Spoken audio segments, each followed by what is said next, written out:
Zipper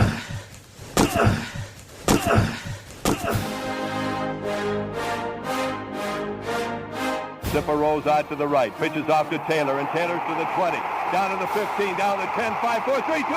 Touchdown, Billy Taylor! Touchdown, Billy Taylor! Billy Taylor scored a touchdown from 21 yards out. The crowd goes berserk. It was November 22nd, 1969. That they came to Barry, Michigan, all dressed in maize and blue. The words were said, the prayers were read, and everybody cried. But when they closed the coffin, there was someone else inside. Oh, they came to Barry, Michigan, but Michigan wasn't dead. And when the game was over, it was someone else instead. 11 Michigan Wolverines put on the gloves of gray, and as the organ played the victors, they laid Woody Hayes away. Under center is Wangler at the 45. He goes back. He's looking for a receiver. He throws downfield to Carter.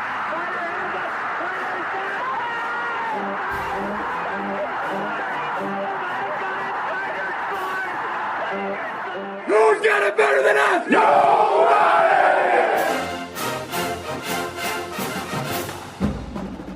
Welcome to the Michigan Man Podcast on Wolverine Sports Radio, a member of the V Sporto Network, and in partnership with SB Nation's Maize and Brew, for Wolverine fans from coast to coast. Go Blue, and welcome to our Visitors Edition for Michigan State Week. I'm your host, Mike Fitzpatrick.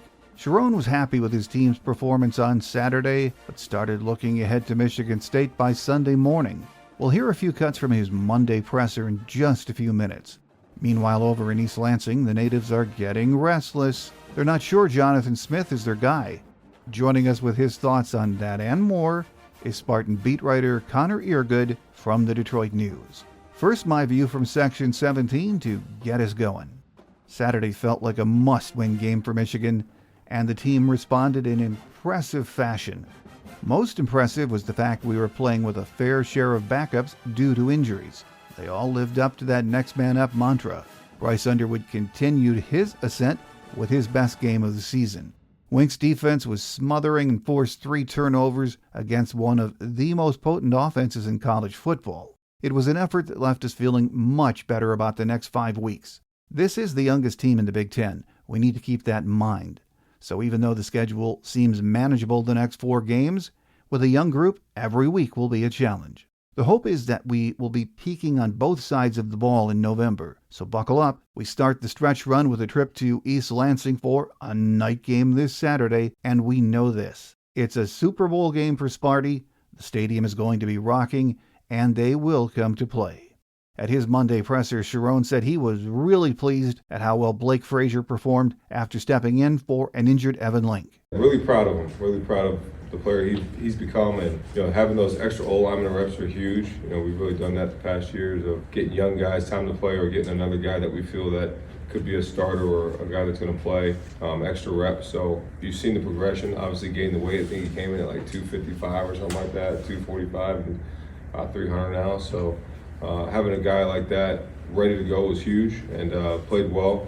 Got some things to fix, as we all do, but definitely stepped up in a time needed. Sharon said rivalry week is intense, and he would remind his team, especially the youngsters, how much this game means to the program. During training camp, we talk about our rivalries. We talk about every game. We talk about all the big games, and they'll definitely re-educate them on what this means. This means a lot. This means everything. We'll talk about Paul Bunyan, what that means to us here in this facility in Ann Arbor and the University of Michigan. We'll talk about the history of the rivalry, what it means, all the implications of what winning this game is about. We'll definitely educate our young guys and let them know that this is a game we put everything into. Sharon said his message to the players this week is shut out the noise. You're not going to win the game talking. You're not going to win the game with all the extra stuff. So conscious effort on just attacking what we need to attack to win the football game. The fans, the crowd, their players talking, people talk, that doesn't matter. So we have to worry about executing and putting in the work to go win the game. That's it. The Spartan faithful were expecting improvement in year 2 of the Jonathan Smith era.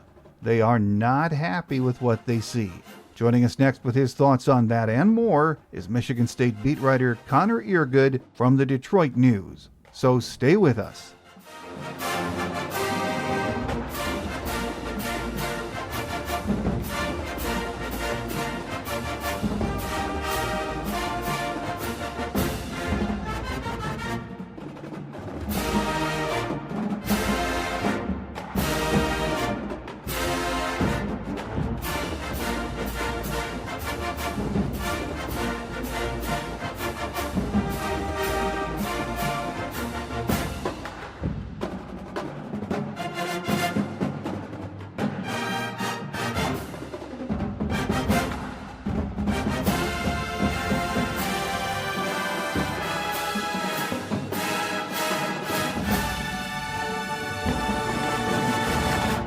Joining us today on our visitors edition of the show as we get ready for that big Saturday night trip to East Lansing is Michigan State beat writer Connor Earegood from the Detroit News.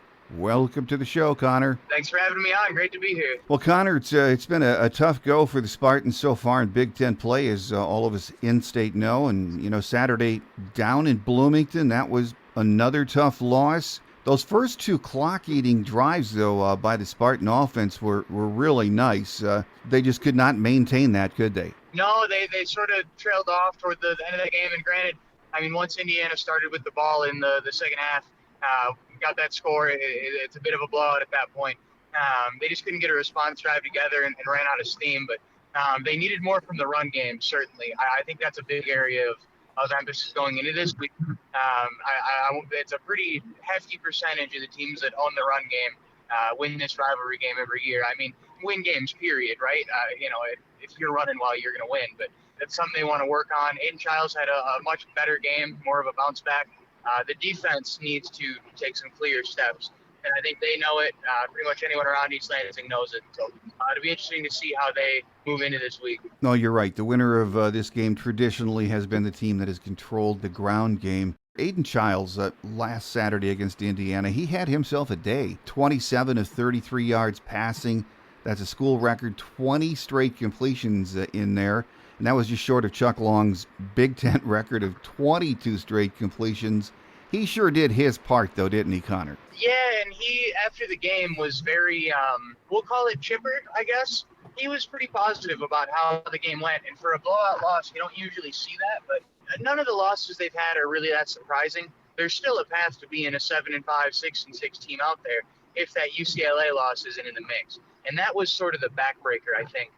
With where this team is at. They have the potential, they have talent, and Aiden's a big part of that. He's a good quarterback. He can improvise in a lot of ways where his team is deficient, and I think it's like matchmaking, right? Sometimes a good quarterback doesn't fit with a certain team. I think Aiden's a perfect match for how Michigan State needs him to play. He got much more on track after a couple pretty bad games when he was facing a pretty stout Indiana defense. Like, they were impressive. They fly around. They make plays. You can't get a lot of easy yards off them, and he did a pretty darn good job. It was the most yards against Indiana all season, and I want to say third or fourth since Signetti became the coach. So all in all, it's hard to take issue with the offense other than just not getting into the end zone. Now there's a million and one things that go into that, but that's something they'll have to score to beat this Michigan team. Michigan has too good of a defense.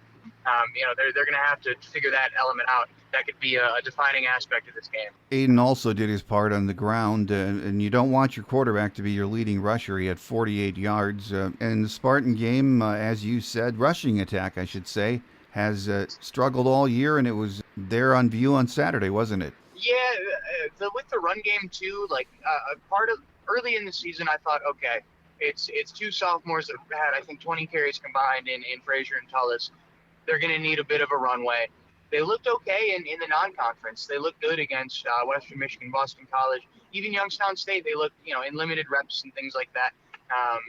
There was a lot more passing plays early on and when they would have been playing. But, they looked okay, and then it's just Big Ten play hit, and it's a different caliber of opponent and different caliber of defense. And, there's a big trail off. And that's including what Aiden does, and granted that's sack adjusted as well, the offensive line. Michigan State came in with 8 guys they were confident with starting. 4 of those guys are hurt right now, and a couple of them pretty lengthy injuries over the season. So it's going to be a big issue for this team to deal with, how to get that run game to be more consistent. Well, Connor, after 7 weeks, if you had to summarize the Spartan offense, so far this year, the good, the bad, the ugly, what's promising? What would you say? With the offense, I really think it's Aiden Childs' growth. I think he's there's the 2 games, right? He was pretty brutal in Nebraska and then UCLA. And those games, I think, are doing him a bit of a disservice when you look just statistically at how he's done. But, he's controlled games. There's a lot of dink and dunk little, the completion percentage of things are inflated by some pretty easy throws. But he's also had some tough reads. I think of the USC game. He played probably one of his best games, period. Boston College was another one that he played very, very well. So I think he's the bright spot on the offense, and he should be. He's the quarterback. He's your star player. I think that's important for them to have someone who can improvise. Obviously he's thrown to a pretty darn good receiver in Nick Marsh. He's got some other weapons in the field there, but on offense, it's got to be Aiden Childs, 100%. Well, over on the other side of the ball, the struggles have been even more acute. Joe Rossi's defense has just had a lot of issues, haven't they, Connor? Yeah, they the first 5 drives Indiana had, they let in 5 touchdowns. In the 6th, the only thing that stopped Indiana was the heel-toe rule. So from the start of the season, I think we all knew this defense was going to be a work in progress, to put it nicely. There's a lot of moneyball sort of pieces to it, right? A lot of sort of grad transfers from lower division schools, a few younger pieces, especially in the pass rush where they're trying to get a whole lot better. But there's a lot of pieces that they're just trying to make things fit together, acting on a budget, as all teams are these days. And, they lost a pretty darn good cornerback in Chuck Brantley, who's down. I want to say he's at Miami. I don't think he's playing. But they've lost some talent. Injuries have been a big issue, right? Nakai Martinez, probably their best defensive player, has been out all but 2 games. We'll see if he plays in this game. He's in that sort of day-to-day, week-to-week status, and that's never a good sign for a guy when that continues. It can be longer-term stuff. But if they can, with the pieces they have who are healthy, they need to be a lot more successful on second downs. They'll get an incompletion, and then a team will gain on them and put them in a short yardage situation on third. They just can't get off the field. And I think that's there's a million and one things that inform those stats and make a team get off the field and get a stop. But all in all, that defense has been getting cooked quite a bit. Well, there's been a lot of moving pieces on that defense this year, as you said, because of injuries. It's a work in progress, as you nicely said. But who on that defense has been showing you promise, or who has played well? Some of the names we can watch for on Saturday night. Yeah, I think Aiden West, the cornerback, has been pretty solid. He's a guy who, depending on how things go with Michigan State, the coaching situation and everything that informs those decisions, he's a guy who could get a pretty penny in the portal. Like, he is a true freshman, being I would say their best cornerback by far. And he wasn't a super heralded guy coming in. I think he was a 3-star out of Cali, and he's been a tremendous player. The 2 throws he really got beat on were just incredible balls from Mendoza. One was thrown behind his receiver, behind the back. It was just crazy ball placement. Another one, same thing, drops it in. And, he's been very, very impressive.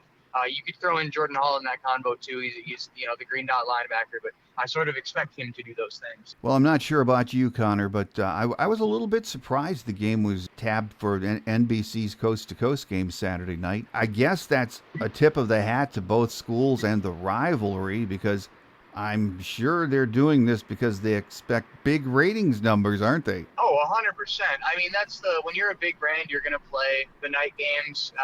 Noon games, there's not as many people that are going to be up for, right? That's 9 a.m. West Coast time. There's a bunch of issues with that. So it's one of those blessings and curses, all combined in one. Last season, Michigan State didn't play a noon game. You run into those things as a Big Ten program, and especially when it's not. You put Ohio State at a 3:30, it's going to draw. The networking gurus and how they work out the schedules, there's always going to be different considerations they have to make. But I kind of expected it to be a night game, just by nature of the rivalry. They love putting it in a night game. 23, same thing. Last year, same thing. 22, same thing, night game. So. Well, any of us that have grown up in this state, and, hear this over and over through the years, throw out the records, anything can happen. And I'm old enough to know that's a fact. And, despite what's happened to this point in the struggles for Michigan State, they're going to be ready to play. We know that. Wouldn't surprise me at all if we see their best effort of the year. And that's what happens in a rivalry game, though, isn't it, Connor? Yeah, absolutely. I asked Nick Marsh point blank today, can this be a season saver for you guys? And he said unequivocally yes. This is the biggest game of the season.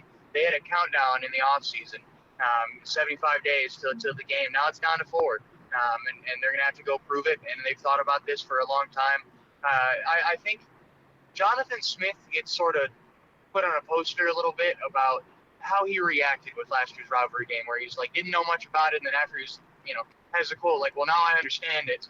Rubbed a lot of people the wrong way, but at least he was honest about it, because when you look at the team last year, there's so many new transfers and people from Oregon State.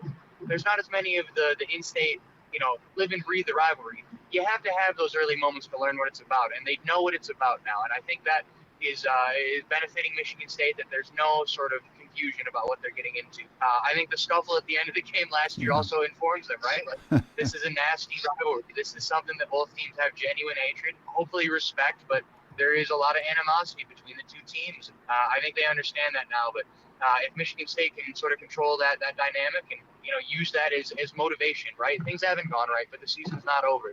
And if they're able to win this one, this could be a gateway to having a successful season still. They can still win. They can still win 3 games in this schedule. I think of a team like Maryland, that's a beatable team. Minnesota, as good as they look when they chew the clock, is still vulnerable.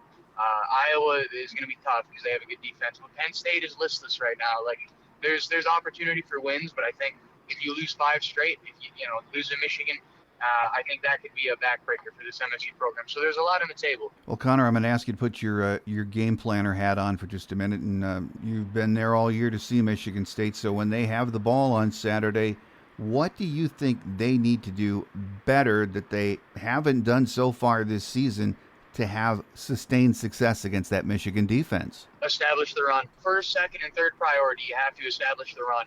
There's so much in that playbook that goes off their ability to at least get respect for their run game. I think they need to, especially the zones, they need to get that working. It's long been an area they've needed to get better. It's 3 straight games, like I mentioned. They haven't accumulated 100 yards as a team. That's pretty bleak, especially in the Big Ten. Big Ten's known for running the ball, even with the West Coast ads, even with the way the game's changed. That's an area they need to improve. So first, second, and third, man, it's got to be establishing the run. And if they do that, I think it'll open up that offense in a way that they can compensate for the defense. The defense isn't going to get better night and day overnight through a week. It's just not. But if the offense can reach its potential that we've seen this season, that they've been able to deliver, they can outscore some of those concerns and make it a ball game. Well, on the defensive side of the ball, though, I mean, how do you see that defense matching up against this Bryce Underwood-led offense? The tackling is going to be the key. Bryce will throw screens and check downs and do the discipline type stuff, and they can dunk you to death. He, as much as he wants to be an honest-to-God playmaker, I think is what he said in the offseason, he hasn't shown all of that at times this season, especially in the Big Ten play. So the thing is, if Michigan State's defense doesn't tackle well and they continue that problem that we've seen, and granted, live tackling and everything is limited during the season and whatnot, and there's all these rules that affect it, but if they can't get substantially better at the tackling, Michigan's going to have so many extra yards. Just by nature, how they call the offense, the guys they have. I think of a guy like Samaj Morgan. Human Jukebox was his nickname back in the day. That's a guy who's going to get loose and probably get some yardage off of him. Same thing, that whole receiver group, even if they don't have the clout that maybe an MSU receiving room does, they can still do those little short yardage check down type things that Michigan State's defense has not been able to make just measly little gains, right? Some of those are broken for big plays. So that's something they're going to have to get better at. Well, as we mentioned a few minutes ago, anything can happen in this rivalry game, and I would think the best case scenario for the Spartans, given what's happened this year, would be keeping this game as close as possible heading into the second half, because I think if they can do that, especially with the home crowd and the fact of how big this game is to them, it could get really interesting down the stretch, couldn't it? Yeah, I think they need to even build a lead in the first half. This Jonathan Smith is a coach. The adjustments don't really prove to do anything in the second half. Not to say there aren't adjustments or they're the wrong adjustments. They just lose steam. He's only had 1 win against an FBS opponent. He's had 1 FBS opponent he's outscored in the second half as a coach, and that was Boston College this year. It was 1-6. So it's a pretty telling stat about what goes on with the adjustments and the half times and things with that team. It's long been an issue for Michigan State. So we'll see if they can sort of accumulate some momentum. And they did last year against Michigan and had a lead going into the half, and then they blundered it at the end.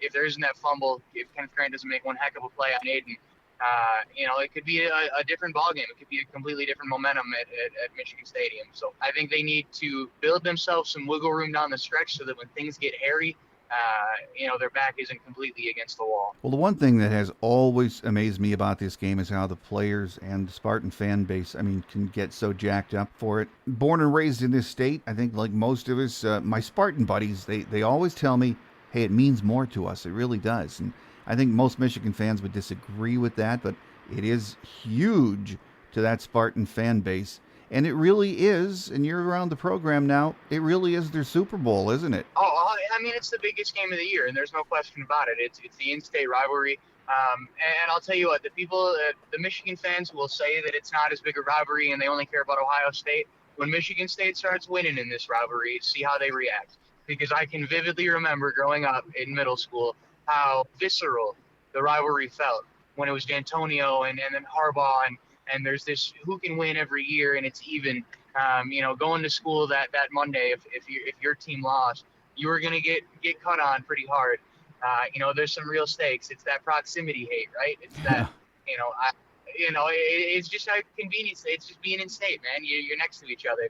You want to prove you have the same resources that you're better. That's just competitive human nature. But all these rivalries mean something, and for Michigan State fans, for sure, this is the biggest game of the year. Well, final question before we let you get away, Connor. College coaches are dropping like flies right now. It's not the good old days. It's not 5 years ago where you get maybe 3 to 5 years to build your program. It's only Jonathan Smith's second year on the job, and I know from my Spartan buddies and alum friends of mine that they ain't happy right now, and they have 5 games left to play this season. Would you say he really is on the hot seat if things don't get better in the last 5 weeks of the season? I think it's not a question of if he's on the hot seat. It's if Michigan State has the resources to act. The cost of a buyout and all the assistants and hiring a new coach, we're talking over the course of 5 years, $100-some million, and you have to get that from the donors. And then there's the leverage that I think Michigan saw when Harbaugh left, is that all the players who are still on the roster, now they have so much leverage. They can renegotiate contracts, they can do whatever they need to get their money. And in this revenue sharing era, it's a completely different bug. I'm not calling it the Wild West or anything like that, but there are issues that all these teams have to consider when they're doing a buyout like that. So I think Michigan State would have to get those resources together in order to make a decision. Jonathan's a good coach. He's a good guy. He just doesn't fit the attitude that Michigan State fans want to see. And I think some of the donors probably feel the same way. He is a good coach. He is sort of a culture reset in terms of how he approaches things. He's very detail-oriented. He's D'Antonio-esque in how he approaches it. He just doesn't have the same fire that a former defensive back would. He's a QB. He's cerebral. He thinks.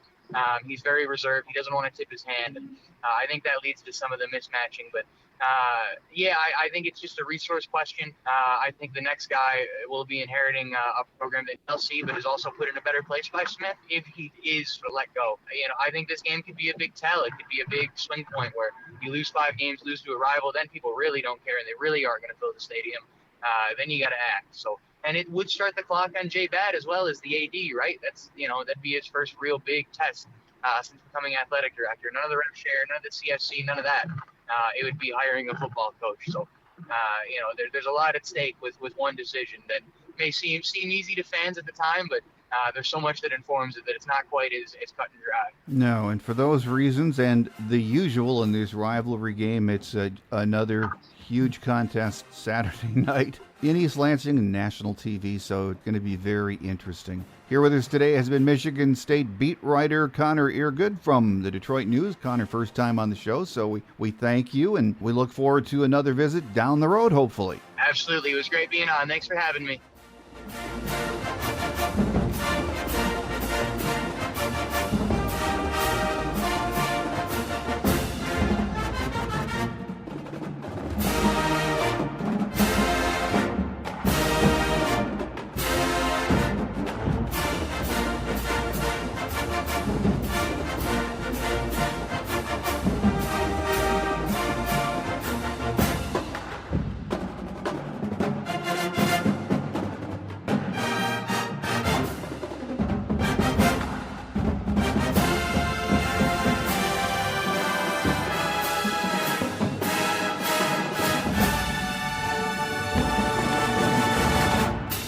On Quick Hits today, at his Monday presser, Sharon said the injury to Evan Link was not as bad as originally thought. He didn't get into any specifics, only saying he would be back sooner than later. Justice Haynes, Hogan Hansen, Marvin Klein, and several other players are either day-to-day or just working their way back. We'll need to wait until the official game roster is released Saturday to see who is ready to go against Sparty. On Thursday's Michigan Game Day show, we'll be joined by one of the writers that's been around for decades of this rivalry, and he'll have a lot to share with us about Saturday night's big game in East Lansing. Joining us will be editor John Borton from the Wolverine magazine. We'll have the usual game day notes of interest, a weather update, and any injury news Sharon passes along. That does it for now. Thanks for joining us, and make sure you tune in again on Thursday. Have a great Wolverine week, everyone. I'm your host, Mike Fitzpatrick. Until we meet again, take care, and as always, go Blue. Thanks for joining us today on The Michigan Man, here on Wolverine Sports Radio, a member of the V Sporto Network, and in partnership with SB Nation's Maize and Brew.